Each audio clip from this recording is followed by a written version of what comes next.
Após a Revolução Russa de 1917, Lenin coloca em prática sua doutrina de expansão mundial do comunismo e, em 1920, estabelece as condições para a filiação ao Partido Comunista, entre elas a realização de amplas campanhas de agitação e propaganda nas organizações militares, principalmente no Exército.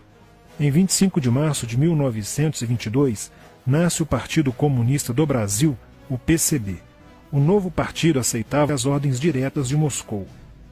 Em 1927, partindo da teoria à prática, o PCB criou uma frente única operária e iniciou um trabalho de infiltração nos quartéis, influenciando Luiz Carlos Prestes, capitão do Exército, a aderir ao comunismo, fato que se deu em março de 1931. Em abril de 1935, Prestes foi incumbido pela direção da Internacional Comunista de promover um levante armado no Brasil. O movimento tinha por objetivo derrubar o presidente Getúlio Vargas e tomar o poder. Liderados pela Aliança Nacional Libertadora, militares inclinados ao comunismo iniciaram a rebelião no dia 23 de novembro de 1935, dentro dos quartéis em várias partes do país.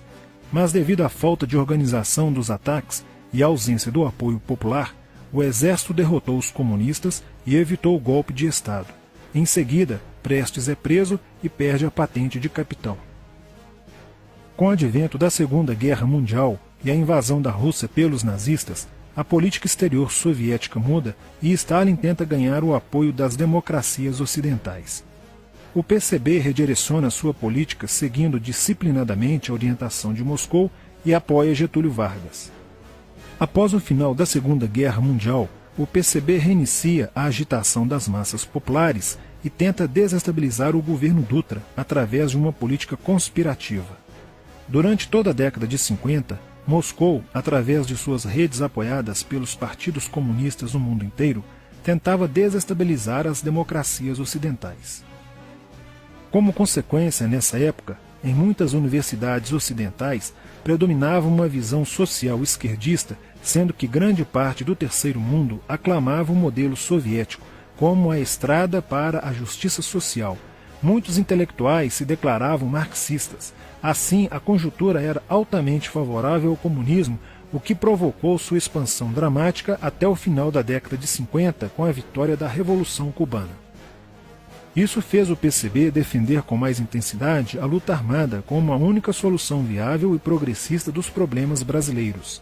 A União Soviética, destinada a aumentar o seu campo de influência no continente americano, despertou interesse pelo Brasil, um país de dimensões imensas, fronteiriço com quase todos os países da América do Sul, país estratégico no cenário mundial que poderia pender o fiel da balança para o lado comunista. Nos primeiros anos da década de 60, o Brasil passou a viver período de crescente instabilidade política, militar e institucional. Em 1961, Luiz Carlos Prestes encontrou-se com Nikita Khrushchev em Moscou para planejar a Revolução Agrária no Brasil. Neste mesmo ano, no governo de Jânio Quadros, o Partido Comunista Brasileiro enviou a Cuba, com apoio de Fidel Castro, dezenas de brasileiros para o treinamento político-militar, visando a preparação de quadros revolucionários para desencadear ações de guerrilha rural e urbana no Brasil. Os chineses também colaboraram para a tentativa de implantação do comunismo no Brasil, recebendo na Academia Militar de Pequim, em 1962, um primeiro contingente de brasileiros, visando a formação de quadros guerrilheiros para o movimento que viria a ser implantado na região do Araguaia. No Nordeste do Brasil, Francisco Julião organizava as ligas camponesas, com militantes treinados em Cuba. O apoio cubano concretizou-se no fornecimento de armas e dinheiro, além da compra de fazendas em Goiás, Acre, Bahia e Pernambuco, para funcionar como campos de treinamento. No dia 4 de dezembro de 1962, o jornal O Estado de São Paulo noticiou a descoberta e o desbaratamento de um campo de treinamento de guerrilha no estado de Goiás, em uma das 3 fazendas pertencentes às ligas camponesas. Enquanto isso, Goulart governava o país de uma forma pendular. Ora pendia para o lado dos comunistas, ora para o lado dos conservadores. Em setembro de 1963, tudo indicava que o país caminhava para uma revolução de esquerda, principalmente com João Goulart apoiando a sindicalização de sargentos, promovendo a quebra da hierarquia e da disciplina nas Forças Armadas. Em 4 de outubro de 1963, Goulart solicita o estado de sítio ao Congresso Nacional, pelo prazo de 30 dias. A manobra foi repelida pelo Congresso e João Goulart passou a conduzir ações no sentido de implementar o projeto golpista que desaguaria em um regime totalitário de esquerda. Insuflado e orientado por seu cunhado Leonel Brizola, pregava a necessidade de reformas de base e a implantação de uma república sindicalista. Controlando o aparelho sindical, o governo promovia o grevismo, a anarquia e o caos.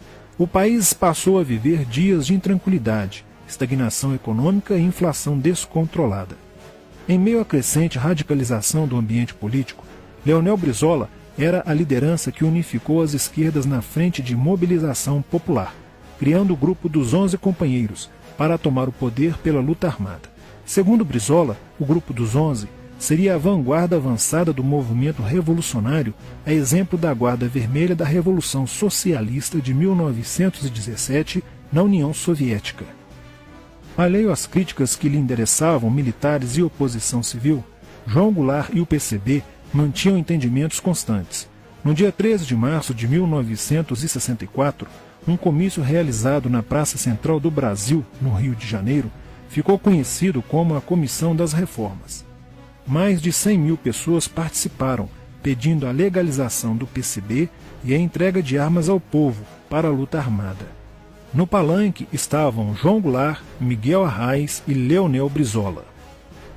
No dia 19 de março aconteceu a primeira Marcha da Família com Deus pela Liberdade, que reuniu 800 mil pessoas em oposição ao comício do dia 13, em demonstração do descontentamento de grande parte da população com os rumos que tomava a situação nacional, principalmente devido à impressionante demonstração de força, o tom radical dos discursos de Arraes e Brizola e a profusão de cartazes com a foice e o martelo. Em 20 de março, apoiados por Brizola e pela CGT, a Associação dos Marinheiros e Fuzileiros Navais do Brasil reuniu-se declarando um motim, dando origem a vários outros movimentos rebeldes no interior das Forças Armadas. Realizou-se em Niterói, na sede do Sindicato dos Operários Navais, um congresso continental de solidariedade a Cuba, com a participação de delegações latino-americanas. Luiz Carlos Prestes manifestou o desejo de que o Brasil fosse a primeira nação da América do Sul a seguir o exemplo de Cuba, se tornando uma nação comunista.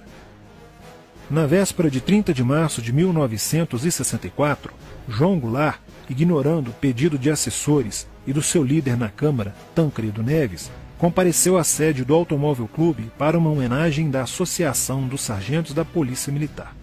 No seu discurso, Goulart defendeu a mudança na Constituição para que pudesse concorrer às eleições presidenciais de 1965, desagradando a Carlos Lacerda, Magalhães Pinto e Juscelino Kubitschek, pré-candidatos à presidência da República. O golpe da esquerda já estava preparado para 1º de maio de 1964, caso o Congresso Nacional não aprovasse as mudanças. A imprensa brasileira, bem como importantes setores da Igreja Católica, do meio empresarial e a maior parte do Congresso Nacional, exigiam ações das Forças Armadas para conterem os comunistas no Brasil. Ao final de março, jornais como o Globo, Jornal do Brasil, Correio da Manhã e Diário de Notícias pregaram abertamente a deposição do presidente João Goulart. Nos bastidores dos acontecimentos, os serviços secretos dos Estados Unidos e da União Soviética trabalhavam intensamente, tentando cada um fazer a balança pender para o seu lado, não medindo esforços para levarem o Brasil a uma guerra civil. O general Olímpio Mourão Filho resolveu partir com suas tropas sediadas no estado de Minas Gerais para o Rio de Janeiro. O general Castelo Branco, ao saber disso, telefonou para Magalhães Pinto, governador de Minas Gerais, com o intuito de segurar o levante. O governador mineiro argumentou que, uma vez iniciada a revolução, seria um erro parar, pois alertaria as forças fiéis a Goulart, podendo agravar a situação. A falta de reação do governo Goulart e dos grupos que lhe davam apoio foi notável. Não se conseguiu articular uma reação armada por parte da esquerda. também fracassou uma greve geral proposta pelo Comando Geral dos Trabalhadores, em apoio ao governo. João Goulart, em busca de segurança, viajou no dia 1º de abril do Rio de Janeiro, onde se encontrava no momento da Revolução, para Brasília, e em seguida para Porto Alegre, onde Leonel Brizola tentava organizar a resistência. Mas João Goulart desistiu de um confronto militar com os revolucionários e seguiu para o exílio no Uruguai. No dia 2 de abril, o presidente da Câmara dos Deputados, Ranieri Mazzilli, assume provisoriamente a presidência da República e mais de 1 milhão de pessoas lotaram as ruas e praças do país para comemorar a vitória. No dia 11 de abril de 1964, o Congresso Nacional se reuniu para eleger o novo presidente da República. O general Castelo Branco, aclamado por grande parte da sociedade brasileira, apoiado pela imprensa e por importantes setores da Igreja Católica, além de contar com a aprovação de grandes líderes políticos, entre eles Juscelino Kubitschek, precisava de 238 votos para ser eleito em primeiro turno, e acabou recebendo 361 votos. No dia 15 de abril, Castelo Branco assume a presidência da República, consolida a vitória sobre o movimento comunista e renova as esperanças do povo brasileiro de ter um país com dias melhores. Porém, a esquerda derrotada colocaria em cena, nos anos posteriores, Carlos Marighella, ideológico comunista e defensor da luta armada, que submeteria o povo brasileiro às ações mais obscuras da guerrilha, o terrorismo.